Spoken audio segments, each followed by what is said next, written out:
तो आज के इस वीडियो में हम बात करने वाले हैं मरियाना ट्रेंच के ओशन का सबसे डीपेस्ट पॉइंट है जिसकी लंबाई है 10,994 मीटर, जिसे हम ओवरऑल 11 किलोमीटर लेते हैं। तो पहले बात करते हैं कि मरियाना ट्रेंच की डिस्कवरी कब और कैसे हुई थी। तो मरियाना ट्रेंच को पहली बार ढूंढा था HMS चैलेंजर नामी एक ब्रिटिश ओशनोग्राफिक एक्सपीडिशन की टीम ने 1875 में। लेकिन उनका तरीका थोड़ा अलग था। वो लोग रस्सियों के जरिए ओशन के डीप पॉइंट्स का पता लगाते थे और उनकी एक रस्सी की लंबाई होती थी 1 किलोमीटर। लेकिन उनका दिमाग भी तब खराब हो गया जब उनकी 11 रस्सियां सिर्फ एक ही पॉइंट को नापने के लिए यूज हुई। तो ऐसे हुई थी मरियाना ट्रेंच की डिस्कवरी। तो मरियाना ट्रेंच में कौन कौन से क्रीचर रहते हैं, यहाँ वहाँ कोई गया भी है नहीं, इसकी हम बात करेंगे वीडियो में आगे। लेकिन उससे पहले आपको समझना पड़ेगा ओशन को, कि ओशन को हमने किन किन जोन्स में डिवाइड किया है। सबसे पहले आता है एपिपेलाजिक जोन, जो समुद्र के तट से 200 मीटर की गहराई तक होता है। यहाँ पे सनलाइट पूरी तरह से आ रही होती है, जिससे प्लांट्स फोटोसिंथेसिस कर पाते हैं। लेकिन एक चीज़ से धोखा मत खाना कि ये समुद्र का सरफेस है तो यहाँ पे आप सेफ होंगे।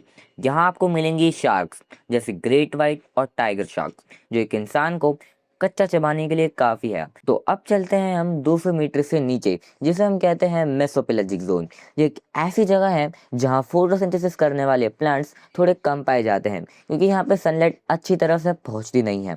अब यहाँ जो मछलियाँ रहती है ना, उनके आगे काफ़ी बड़ी बड़ी होती हैं, क्योंकि उन्हें अंधेरे में जो देखना है, जैसे इस लेंसेट फिश को ही देखो या फिर इस डैगर टूथ को। और इस जोन में पाए जाने वाली मछलियाँ काफ़ी बड़ी होती हैं। और हाँ, एक और चीज़, ये मछलियाँ खाना खाने के लिए ऊपर जाती हैं, क्योंकि यह खाना ना के बराबर ही मिलता है। इसे साइंस की भाषा में वर्टिकल माइग्रेशन कहते हैं। अगर आप इससे नीचे जाओगे तो आपको कुछ भी नहीं दिखेगा, क्योंकि यहाँ से स्टार्टिंग होती है बेथिपेलाजिक जोन की। अब यहाँ जो सूरज की रोशनी होती है वो बिल्कुल नहीं पहुँचती, इसलिए यहाँ पे जो जीव रहते हैं वो बायोल्यूमिनेसेंट होते हैं। बायोल्यूमिनेसेंट उन क्रीचर्स को कहते हैं जो खुद से ही लाइट प्रोड्यूस करते हैं। जैसे कि इस एंगलर फिश को ही देख लो, इसके सर पर जो एंटीना लगा है, इसमें एक खास तरह का बैक्टीरिया होता है जिसे वाइब्रोनिसेंस कहते हैं। और जब ये बैक्टीरिया एक लूसीफेरिन नाम के कंपाउंड के साथ रिएक्ट करता है तो लाइट प्रोड्यूस होती है।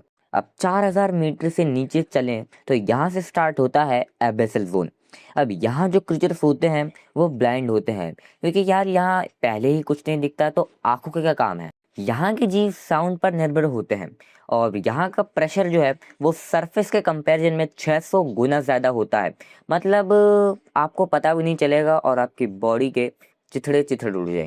इसीलिए यहाँ जो जीव रहते हैं या तो वो साइज में काफ़ी छोटे होते हैं या उनमें स्केलेटन नहीं होता, और यहाँ खाना आसानी से नहीं मिलता। इसलिए यहाँ के जीव या तो कम खाने पर गुजारा करते हैं, या कुछ तो यहाँ ऐसे भी जीव हैं जो बिना खाए महीने तक जिंदा रह सकते। तो अगर 6000 मीटर से नीचे आप जाओगे तो यहाँ से स्टार्टिंग होती है हेडल जोन की, जिसे हम नर्क का इलाका भी कहते हैं। इसे नर्क का इलाका इसलिए कहा जाता है क्योंकि यहाँ के जो क्रीचर्स हैं वो लगता है नहीं कि वो धरती के क्रीचर्स हैं, ऐसा लगता है कि वो आउटर स्पेस में आए हैं। और मैं ये ऐसे नहीं कह रहा, एक बार इस बैरल आई फिश को ही देखो। अब इसको ऐसे देख के लगता है कि ये आउटर स्पेस का ही कोई जीव है, क्योंकि इसके माइंड से लेकर इसके ऑर्गन्स तक सब कुछ ट्रांसपेरेंट है। एक और एग्जांपल देता हूँ, जरा इस ऑक्टोपस को देखो, जिसका शरीर पूरा का पूरा ट्रांसपेरेंट है। ये लगता ही नहीं कि जो क्रिएचर्स हैं ये धरती के हैं, ऐसा लगता है कि ये आउटर स्पेस से हैं। और ऐसे यहाँ पे एक दो नहीं बल्कि काफ़ी सारे क्रिएचर्स हैं।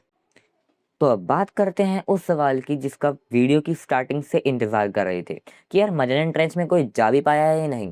देखो, जाने वाले तो काफ़ी सारे लोग हैं, लेकिन उनमें से एक नाम बहुत ज़्यादा कॉमन है, और वो है विक्टर वेस्कोवो, जो कि एक इन्वेस्टर, एक एक्स नेवल ऑफिसर और एक डीप सी एक्सप्लोरर है।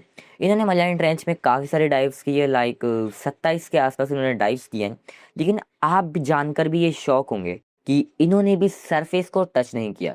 ये जिस डेप्थ तक जा पाए वो डेप्थ थी 10,928 मीटर। इनमें कहूँ तो 10,928 मीटर, यानी अभी तक कोई भी इंसान मरियाना ट्रेंच के सरफेस को छू तक नहीं पाया है। हिस्टोरिक क्रीचर का तो पता नहीं, लेकिन मरियाना ट्रेंच में प्लास्टिक जरूर पहुंच चुका है। हाँ, वही प्लास्टिक जो पहले ऊपर के इकोसिस्टम को तबाह कर रहा था, अब वही मरियाना ट्रेंच की गहराइयों में जाकर वहाँ के इकोसिस्टम को तबाह करेगा। एनीवेज अगर आपको ये वीडियो अच्छा लगा तो वीडियो को लाइक और चैनल को सब्सक्राइब करना मत भूलना। और अगर आप चाहते हो कि मैं आपके किसी फेवरेट टॉपिक पर वीडियो बनाऊं तो कमेंट में अपने आइडियाज़ को शेयर कर देना। एनीवेज मिलता हूँ अगली वीडियो में, तब तक के लिए बाय बाय।